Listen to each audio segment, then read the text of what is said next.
everyone, welcome back. For those of you who are new, my name is Abigail, I am 25, and I was diagnosed with autism 3 years ago, and for some reason I really enjoy talking about autism stuff. So, welcome. I am sorry if I'm a bit awkward. Unfortunately, that is probably not going to improve much as time goes on. I know at least one high school friend watches my videos, and he can probably confirm that it hasn't really improved since then. So, oh, and if you're watching this one, hi Austin. Anyway, today I am getting back to reviewing the Netflix series Atypical. On to episode 3 now, and it didn't even take me a full year between episodes this time, so, clearly I'm doing nothing with my life right now. So, I have over a page of notes. Some are really in-depth, others are extremely short. Pretty much just typed them up point form as I was watching the episode. Didn't really edit them into anything coherent. They're just point form notes for the most part. So we're just gonna go through them, see if I can make sense out of anything. I did this yesterday and I'm only sitting down to record it now. So yeah, we'll just start and try to work through these notes. So, the beginning of the episode, of course, starts off with Sam's internal monologue thing. There is mention of routine, and it talks about Sam's difficulty with understanding jokes. Both things that I can very, very much relate to. My boyfriend could very much confirm that I have trouble with understanding jokes. So yeah, those two things, kind of like that they are mentioned.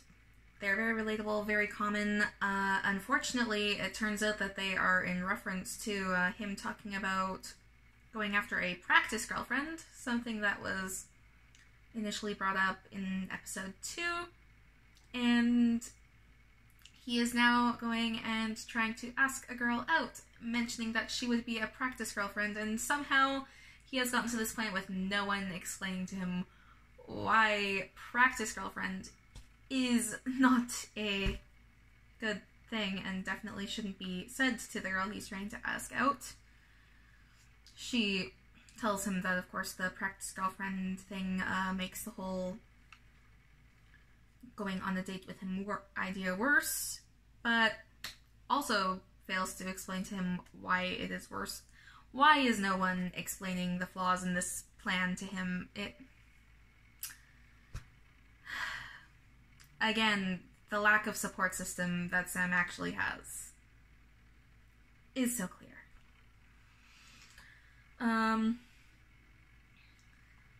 Moving on, Sam wants to go to the mall with his mom. The mom immediately gets patronizing and a bit infantilizing about Sam wanting to go to the mall with her. There are references to the last time that Sam went shopping with her, but they don't say when this was and how much time has passed since then, of course. And many issues I have with this entire thing. Yes, going shopping can be extremely overwhelming, but she is super reluctant to let Sam even try. There are strategies for coping with that. Shopping has caused me to have meltdowns before, but there are ways to manage. There are ways that I do manage. I have figured out those strategies because I have gone and experienced it and put the effort in. The mom doesn't even want to let him try and put the effort in and learn how to do it himself. So, lots of problems there.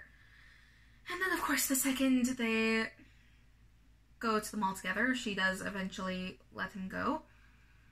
She just immediately goes nuts the second they're in the store.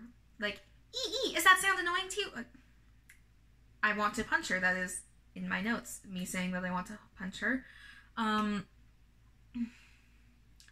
Yes, additional context, if you haven't watched the episode, Sam is wanting to go and buy new clothes. He wants to pick the clothes out himself instead of letting his mom pick his clothes out for him, which makes sense. He is 17. This is how controlling she is. I want to punch her. My next note after I want to punch her is, thank God Sam has his friend there. Yes, Sam has a friend that he works with, and, again, Sam is shown to have a job. I'm pretty sure that's his job that he is at. He and his friend have the same outfit, and they are always in the same store when they're together with that stuff, so clearly he has a job. Why can't he go shopping for clothes? The issues with this. I went off topic, I went off my notes, but yes, Sam has his friend there to help him with fashion advice. Questionable fashion advice, but personal opinions. Of course, Sam going into the whole thing about how his therapist says, yes, this is a good thing, this is a good thing. The episode is called Julia Says, by the way, Julia being his therapist. So yeah, my next note after the friend thing up is, yeah, it is so creepy the way that the mom is getting jealous over the relationship Sam and his therapist have. Like, yes, he shouldn't have a crush on his therapist, but the stuff with the mom is so much worse. Why is she incapable of listening to Sam? He said that it was fine with what's going on with the dressing rooms and stuff, with the lighting and people. He says that he is fine, but she proceeds to go and try to complain to the employees at the store and makes a big fuss, and then she has to come back to Sam at the dressing rooms and say that she has been banished from the store for being a good mom. How is ignoring your child saying that they are fine and then going and making a giant fuss and throwing a hissy fit, basically, being a good mom? That she is not being a good mom, she is being possessive and overbearing and ignoring what her son said about what he wants and needs. He is not a 5-year-old, he is 17 and growing up, and he wants to try more. She should be letting him put in this effort and trying to grow. Later on, the mom says to the dad, Julia has too much influence over Sam. She is his therapist. Her job is to help him grow and try new things. That is literally the point of having a therapist. I should hope that my therapist has some influence over me. Like, technically, the mom is kind of a little bit right, since Sam has an inappropriate crush on his therapist, but the mom doesn't know that in the context of what's happening in the episode, and she's definitely going too far. And then the thing with the dad comes up. So, yes, Casey, Sam's sister, finds out that their dad left for 8 months several years earlier. So that is a thing. It's not the world's worst plot point, I suppose. I remember when I first got my diagnosis, I went through statistics on things like that, and life expectancy and employment rates, and that all freaked me out a lot, especially that claim that is out there that 80% of couples with autistic children get divorced. That one freaked me out so much that I literally just sat in my room staring at my computer and that statistic, replaying every single fight that my parents ever had, however minor, like even the tiniest little things like complaints about lights not being turned off in an empty room or whatever, and briefly managed to convince myself that my diagnosis was somehow going to be the end of everything, even though I was already 22 and pretty independent for the most part. I've done a bit of research on this now, and all that I can find is that this claim is somehow linked to Autism Speaks. Big surprise there. And there doesn't seem to be any sort of actual study or evidence to back this up as far as I can find. This myth probably does nothing but add additional stress to families and probably makes the autistic kids who find this myth feel even worse about themselves. Before I got my diagnosis, I felt like such a burden to literally everyone around me, literally all of the time, because I knew that I was different and super sensitive to noises and lights and smells and textures and had trouble understanding people, and I was constantly convinced that the only thing that I was good at all in life was making everything harder for the people around me. I am 25 and only just now starting to really get out of that mindset, though I do of course have days where I feel that again, hence therapy. So yeah, having the whole dad left for 8 months be a plot point in the show is it's an interesting choice that I really, really hope isn't reinforcing this myth that can only be causing more harm than good. Again, I came across this myth after getting my diagnosis as an adult and somehow convinced myself that that was going to end up happening with my family, even though at that point, super unlikely.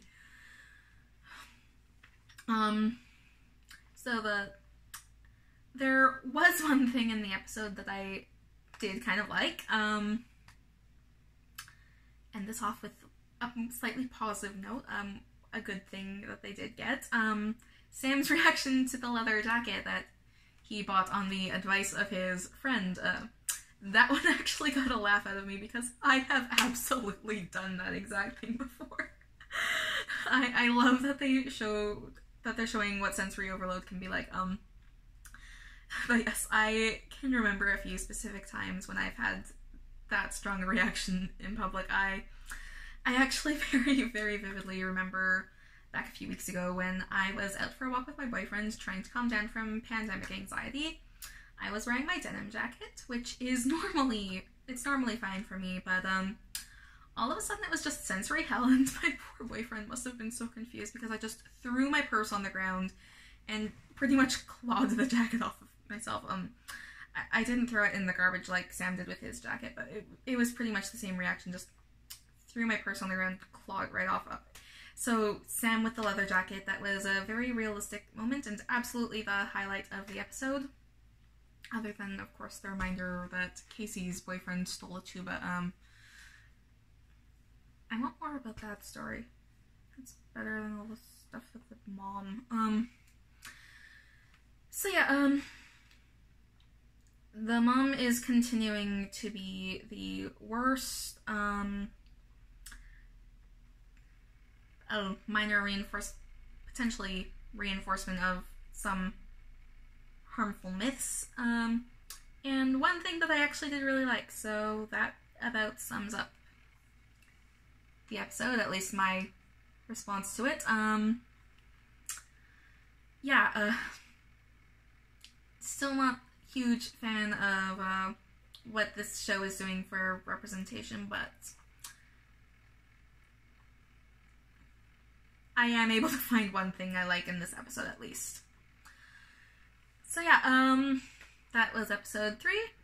Thank you for watching. Not sure when I will get to episode 4. There are a few other things that I would like to do as well, of course. But yeah, that's it for now. Thanks for watching, and I will see you again whenever the next episode is. Bye.